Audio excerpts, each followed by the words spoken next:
the best out here. So we're going to start over here on our left. We're going to have all of these orange antelope. These are a few bongos. They get the nickname the ghost of the forest. Now they're going to go at a backward slam. That just helps them run through these bushes super quick and disappear within seconds. Now if you look on your right hand side, that very back left hand corner, black and white straight pattern on its head. It's known as an okapi. However, they're actually the only known living relative of the giraffe. They're a very shy and timid creature. So shy, in fact, they were not discovered by the Western world until 1901. Before then, they were thought to be a hallucination. I'm going to take one peek down the slaughter hole really quick, see if we can find anybody hanging around here. Oh, they're right across the water there, left hand side, very back left hand corner. Very nice sized black rhino. Now, unfortunately, there are fewer than 5,000 black rhinos left in the entire world, so mainly due to poaching for their horns. They were once thought to have a medicinal value, but we have found out they're just made out of the same thing that you can find in your fingernails and your hair. Now, just up ahead over here on our right hand side, there's going to be a few taller teen antelope. These are a few greater kudu. They are the second tallest antelope in the world, standing just under 6 feet tall. Now, these are females, and we can tell that by the simple fact that they do not have any horns on their head. Only males are known to have those horns. We do have one more right in front of us here. It's going to end up crossing the road probably right in front of us. You gonna go? Yep, go ahead. Make sure you stay seated though, folks. Now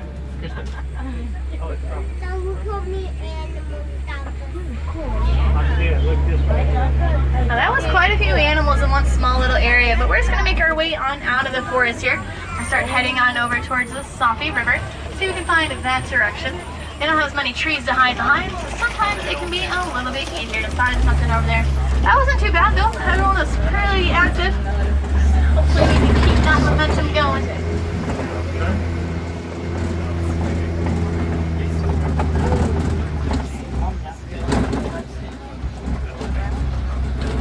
We're actually in for a little bit of a special treat. We have a hippo out of the water right here. Now, you're not going to really see this all too often. Normally hippos are going to be found in the water during the day, as they do easily get sunburnt. Typically, once the sun has set, they will come up on land and get some much needed food. Let's see if we can find a few more here. But now when hippos are in the water, they can hold their breath about 8 minutes at a time, so we don't always see them even if they are around. But there's one swimming around back behind the island here on the left, and there's another one up on top of that bank a little bit farther back as well. So we found a nice sized group here. It's known as Pelota hippos. What they're going to do is sink down to the bottom and then walk or run along the bottom of the riverbank. Now we just passed by some bigger wipers that are back there on that island as well. Those were some pink-backed pelicans. They do get their name from the pink coloration that appears on their back inside the painting season. They're more of a colonial bird. They have been found in groups of 20 to 500 individuals, so not small amounts by any means. Be happy that happened all the way over there. It's happened super close to the church before, and it was not a great day.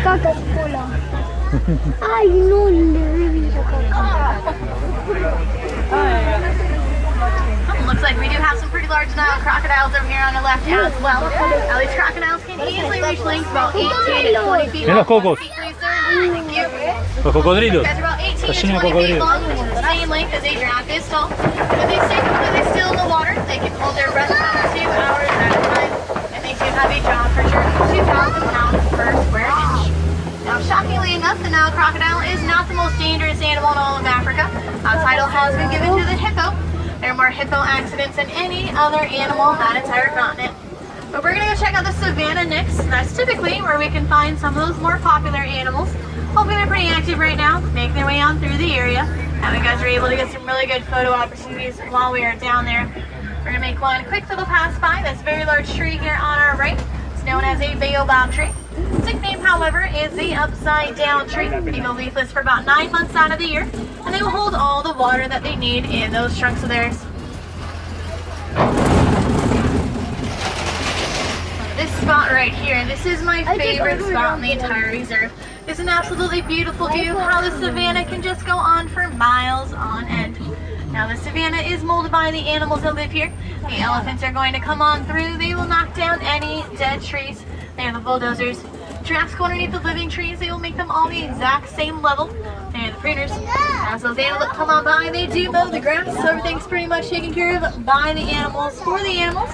We're just really here to observe them. They do a pretty good job of it. I can see a couple different species out in the higher fields back in there. There's some a little bit farther ahead here as well I can see moving around.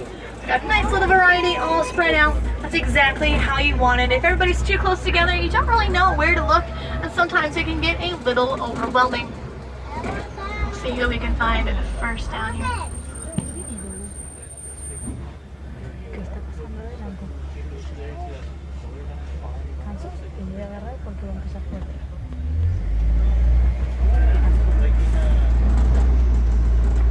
And we're going to end up taking a peek inside of the cave. There's a pack of African wild dogs hanging out in here, also known as the painted dog. They are the most successful hunter in all of Africa. They are typically led by the alpha male and the alpha female. But no two dogs have the same coat pattern. They're all uniquely different in their own way. It's kind of like their own individual fingerprint. As they're cuddled up like that, they're keeping that close connection with each other. Yep, a little bit farther back there on your left as well, there's a few sable antelope. They're the official emblem out here in the Harambe Wildlife Reserve, so they are pretty special to all of us that reside here. As they grow in age, their horns do start to curve back over their shoulders to keep those predators from jumping on their backs if they're not looking. Have some really tall red mounds here on either side of our track. These are some termite mounds. They're as hard as concrete, so animals like giraffes and elephants do like to use them as scratching posts. And eventually, they're going to get worn down, like the smaller one out there on your right. Little antelope will use them as lookout posts. They're only made out of 3 materials though: mud, spit, and animal dung. It's not the best 3 things out here, I will admit, but you can only work with so much when you are the size of a termite. As you guys can see, really not too much to build with, so we did have to get a little creative. That's just a little too creative for my liking. I'm very happy I'm not a termite. I enjoy my house way too much for that. Looks like we do indeed have a few different species hanging out up ahead here in this higher field.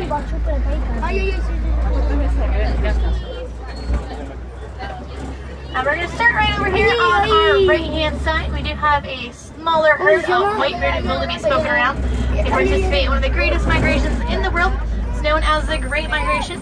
Researchers were able to find one group that consisted of 2.8 million wildebeest.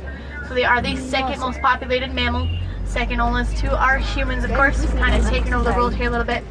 Now if you look all the way up on top of that hill out there on your right, they have those bigger animals with those really large horns on their head. Those are a few Ankole cattle, also known as Watusi cattle. They are named after the Watusi tribe that first domesticated them. Their horns are not heavy, they are hollow. They have a honeycomb structure on the inside that does act like a cooling system for them. They can be about 6 feet in length. Now as we round the corner here, we do have a few Maasai giraffes, including these 2 baby giraffes who are learning how to compete for females later in life. This is not playing by any means. This is how they're going to learn how to fight with one another. They do have those very large ossicones up on top of their head, and what they're going to do is use them to either hit the neck or hit underneath the stomach. That's how they will know who's able to mate later in life. Those do hurt. There's a couple giraffes back there in the palm trees there on your right as well. And then we do have one that's sitting right up on top of this hill here on our right. Now you're not going to really see this all too often. Giraffes only sit down for about 30 minutes a day. And it's not at one time. It's a few minutes here, it's a few minutes there. It's actually where they are the most vulnerable, so they don't want to be in that position for too long, just in case one of those predators were to come along. But it's a decent sized group. It's known as a tower of giraffes. As they make their way through an area, they will get the nickname the journey. So sometimes you can hear either word being used. There's actually one out here on your left-hand side that's using an 18-inch long tongue that giraffes have. Just gonna help them reach those leaves and branches that are just out of reach. It is purple in color. It's out of their mouths quite often. I'm sure that'd be rather painful if that were to get sunburnt. Now these taller teen antelope right here on your right, these are a few Patterson's eland. They are the tallest antelope species in the world. Stand 6 feet at the shoulders. You have 2 adult females, one on either side, and then there's 2 little babies. They're going to be the shorter tan ones. There's one below the one that's in the bushes there on the bottom. And there's the big adult male. He's out in the palm trees back there with the giraffe on your right. He's got 2,000 pounds of pure muscle. He's not a small boy by any means. And you can't really see him too well. He's hanging back in there. That was only one small section of the savannah. We still have a lot more ground to cover and a lot more time to do it. And I would still like to find something a little bit larger. The correct species right here, but it's not as big as I wanted. We are going to take it as a start. We have this smaller little elephant here. This is definitely a juvenile, about 8 to 15 years old. It's also more than likely a male since we are only seeing one. Males are solitary, only females and young hang out in herds. Now if you look on the rock wall right here on our left, there is a female mandrill who's hanging out here. She's kind of blending right on in, a little bit halfway down the wall, sitting right there facing into the wall. Here's the monkeys we found in a group known as a troop. There's another one coming up in the back right hand corner out there on your left as well. I don't see a male though. He's easily identifiable. He does have bright coloration on his face and backhand side. Kind of looks like our good friend or female. We're going to try to go find a few more elephants here if we can. Typically those males and females are not too far apart from each other. They do have those very large ears on their head. It's going to give them sensitive hearing. They can hear about a mile away. So we always know that we are coming before we ever have the chance to see them. That is both good and bad. Sometimes if elephants do not like what they are hearing, they are known to just move on out of an area. It has happened on more than one occasion. Hopefully not the case today though. I would like to find some larger ones for you. Just have to make our way across this little bridge right here. Now normally there's no need to worry about this thing. We do put fresh duct tape on it every morning, so it should be okay. Things have really happened before, so it's just been precautionary. Sounds interesting. As long as it doesn't rain though, we're not entirely sure that the duct tape that we use is waterproof. We ran out of Gorilla Glue a few months back. That's really all that we had left to work with. Seems to be doing the trick. Oh, but here we go. There are some tusk marks and some footprints here in this clay. It's a really good sign of elephant activity. They do eat this clay. Gives them some nice needed minerals in their diet. There's a couple in this bottom right hand corner I can see poking around. Looks like there's an adult female. Then you have a juvenile once again a little bit closer to us. Now if that's a female, it's going to be staying with the group their entire life. Typically 15 is when a male will start moving off on their own and becoming a solitary animal. We're going to go a little bit farther up though, get some better angles on some of these elephants out here. Now sometimes when it's a little bit warmer out here, you will find elephants flapping their ears, kind of like that one just did, to help cool them down. Kind of like their own personal air conditioning unit. They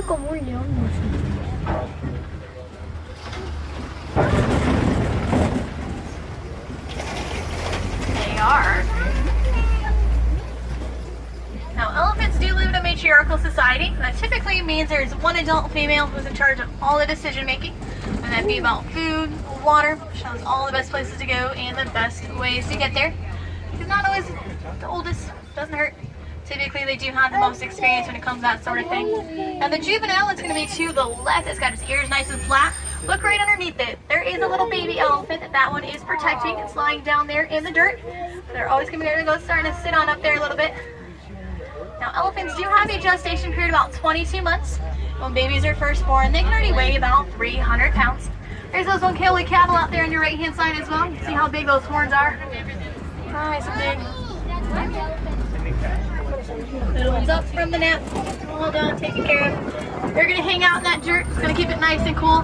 And then that juvenile was blocking the sun, helping it out as much as they could. Found ourselves a little flamboyance right here, but in this case a flamboyance is going to be a group of flamingos. These are the greater flamingo. They are the tallest, standing just under 5 feet tall, including some younglings that are out there, not quite babies anymore. They are almost as tall as their parents. They are gray when they're first born. They won't get their pink coloration until much later in life due to their strict diet of beta shrimp, which is full of keratin. But it does take about a year for them to become fully pink. They have a little bit more time yet. There's an even better look at one of those Ankoli cattle.